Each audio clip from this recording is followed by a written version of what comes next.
Ça fait plus de 10 ans qu'on est toutes les deux à Dubaï et si on avait eu une boule de cristal, il y a plein de choses qu'on aurait fait différemment. Pour ceux qui ne me connaissent pas, je m'appelle Agathe, j'habite à Dubaï depuis 2013, j'ai investi depuis une dizaine d'années et je suis la fondatrice de l'agence Dubaï qui accompagne les investisseurs européens dans leur parcours d'investissement à Dubaï. Et aujourd'hui, je suis avec Amel. Merci de me recevoir dans ta voiture, Agathe. Bienvenue. Et alors oui, pour ceux qui ne me connaissent pas, moi c'est Amel, j'habite à Dubaï depuis 2017. Je suis créatrice de contenu et entrepreneur. Et moi sur ma chaîne YouTube, j'aide les gens à découvrir Dubaï, à s'y installer ou à juste y venir en vacances. Maintenant qu'on est à Dubaï depuis 10 ans et qu'on a vu l'évolution qu'on n'aurait pas pu prévoir à l'époque quand on est arrivé, je pense toi et moi, qu'est-ce qu'on aurait fait différemment? Moi j'ai des petites idées, moi c'est plutôt sur l'investissement, sur l'immobilier, etc. Mais toi, qu'est-ce que tu aurais fait? Alors moi déjà, j'aurais pas perdu mon temps dans le salariat. Parce que moi quand je suis arrivée à Dubaï, j'ai cherché un boulot, j'ai bossé pendant quelques temps dans le corporate, pendant 2 ans, j'ai eu pas mal de mauvaises expériences, licenciements, démissions, je trouve aussi que l'environnement corporate à Dubaï est très toxique. Donc déjà ça j'aurais évité, direct, je me serais tout de suite lancée dans l'entrepreneuriat, j'aurais très vite aussi déjà lancé ma chaîne YouTube. Parce que je pense que voilà, avec ce qu'on sait maintenant, comme tu as dit, il y a des investissements, on sait qu'il fallait faire. Moi, quand je suis arrivée en 2017, toi, bien avant. Moi, déjà, j'aurais lancé tout de suite ma chaîne YouTube pour avoir le maximum de leads, le maximum d'abonnés, le maximum de personnes qui me suivent pour pouvoir après placer ce que je voulais vendre, soit dans l'entrepreneuriat et aussi pour pouvoir, avec l'argent gagné, faire des investissements. Et à l'époque, qu'est-ce qui t'a freiné? Parce que tu avais déjà une chaîne, toi, quand tu étais en France, non? Non, moi j'ai vraiment lancé en 2019 ma chaîne. Ah ok, d'accord. Donc pour documenter ta vie ici, justement ton expérience pro aussi, puis la vie à Dubaï, l'expatriation, etc. Ouais, en fait, le but, c'était vraiment de partager le positif comme le négatif, mais surtout de partager la réalité de ce que les expatriés vivent à Dubaï. Parce que je trouve que déjà en 2019 et encore pire aujourd'hui, au niveau des informations qui circulent, il y a beaucoup d'intox, il y a beaucoup de mensonges, il y a beaucoup... vraiment, faut savoir faire le tri. Et c'est pour ça que voilà, sur ma chaîne YouTube, j'essaie vraiment de donner des informations factuelles et j'essaie aussi quand même de rester objective.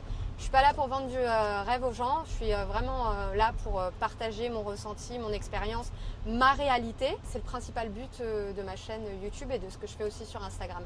Ouais, parce que c'est vrai qu'il y a beaucoup de biais par rapport à Dubaï depuis le Covid. C'est encore pire parce que les gens, Dubaï a été mis en lumière par des influenceurs français qui te montrent la grande vie, etc.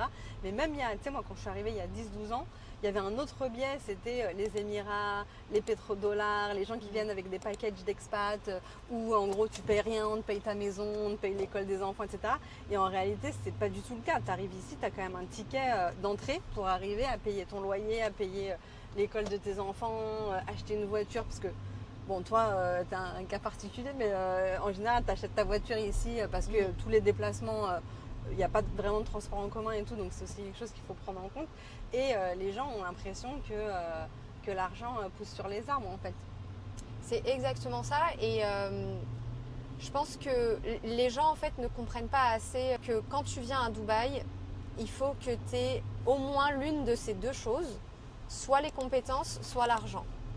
Si j'avais pas l'argent, ce que je ferais, c'est que tout de suite, voilà, capitaliser sur mon expertise, sur ce que je sais de Dubaï, sur ce que je sais, comment Dubaï va devenir. Et surtout, je pense que les principales opportunités, elles étaient pendant le Covid.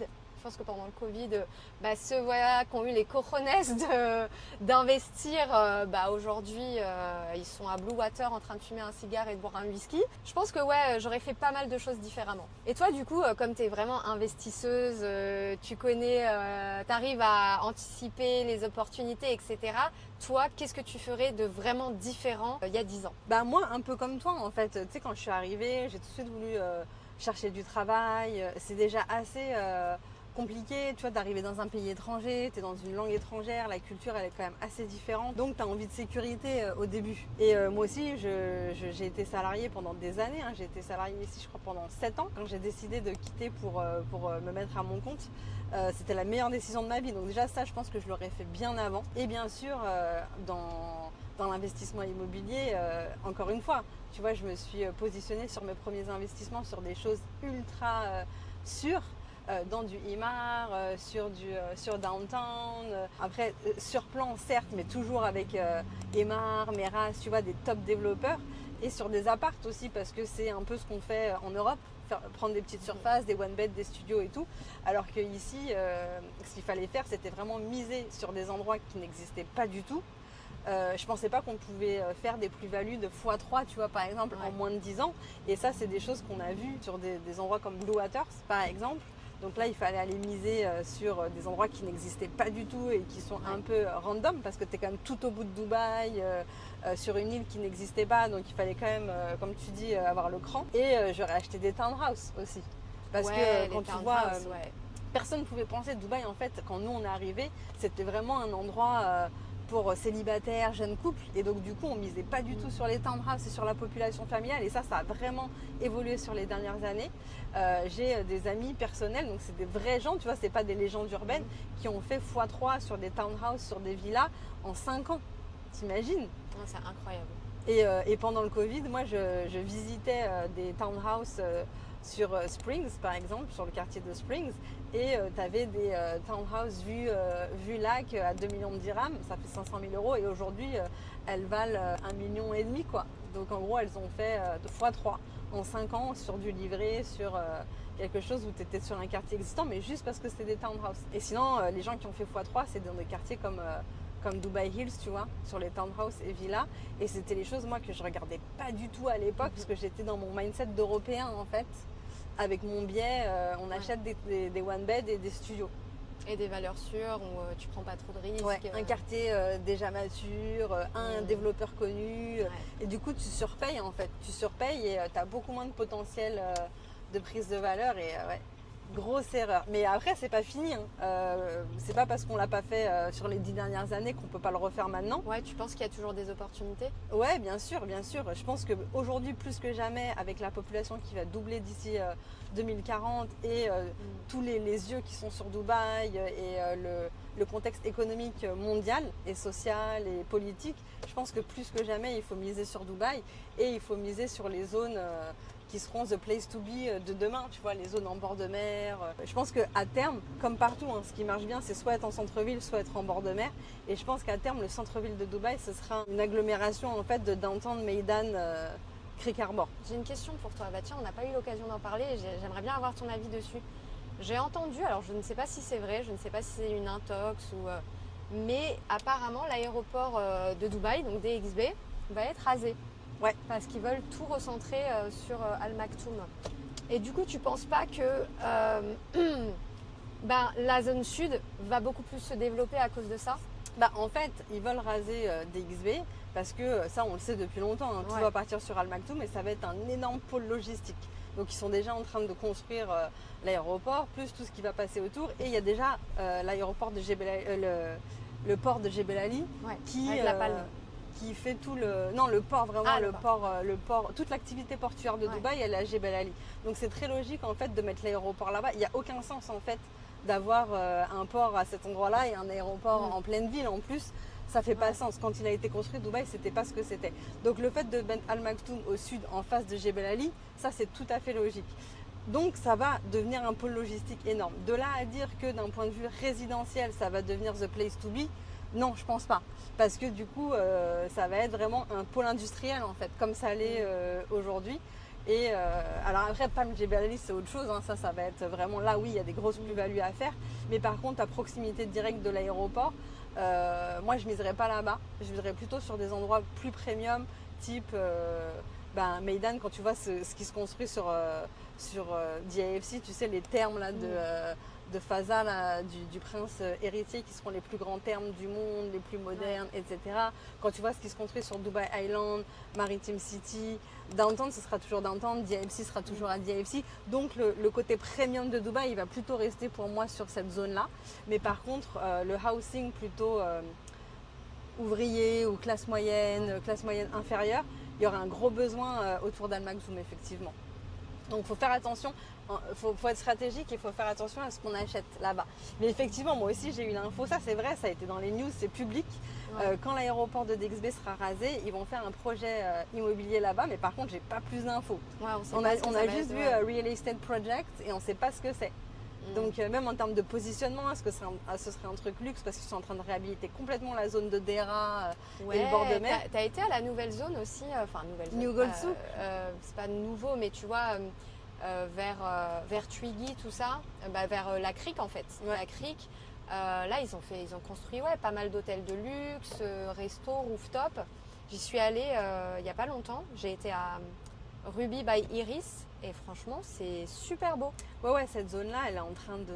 Elle est en train de prendre, hein, j'ai l'impression, cette zone. Ouais. Bah, en fait, comme Nakhil, qui est le gouvernement, ils sont en train de vraiment développer ce qui s'appelait avant Dera Island et ce qui s'appelle maintenant Dubai Island, avec des golfs, avec des mansions à 100 millions de dirhams. Vraiment, ça va être du ultra luxe là-bas. Ils ne peuvent pas se permettre d'avoir en face Dera qui est un peu claqué, qui est hyper vieux, etc. Donc en fait, tout le bord de mer côté Dera, ils ont déjà commencé à faire ce qui s'appelle New Gold Souk. C'est super beau, c'est ultra moderne, tu as des loyers qui sont déjà Ils veulent assez élevés. gentrifier Dera, quoi. Exactement. Après, je sais pas ce qu'ils vont faire avec le vieux Dera Ouais. vraiment. Mais ici, ils sont capables de tout démolir et de reconstruire un truc nouveau. Ils ont pas peur de trucs comme ça. C'est vrai qu'ils n'ont pas peur. Est-ce qu'il y a des erreurs que toi, tu aurais absolument évitées? Tu as fait des erreurs là et en recommençant, tu dis ça, tu retomberas pas dedans. Ouais, alors vraiment, je vais me répéter, mais c'est rester prisonnière du salariat et penser qu'ils te font croire qu'il n'y a que ça qui est possible en fait pour gagner ta vie, être prospère. Et les erreurs, ouais, c'est d'avoir trop attendu pour l'investissement et d'avoir pas pris assez de risques. Et hormis le côté business, plutôt côté perso, qu'est-ce que tu ferais différemment maintenant que tu as un peu de recul? Ah bah clairement, je perdrais moins mon temps avec les gens. Parce que je trouve que quand tu arrives à Dubaï, bien sûr, tu as l'euphorie de Dubaï, tu veux tout faire, tout découvrir. Là, je me concentrerai juste sur l'essentiel en fait. Je pense qu'avec les connaissances que j'ai aujourd'hui, et même à l'heure actuelle, j'arrive mieux à identifier les red flags chez certaines personnes. Il y a quand même beaucoup de scammers à Dubaï, il y a beaucoup de vendeurs de tapis, vendeurs de rêves, etc.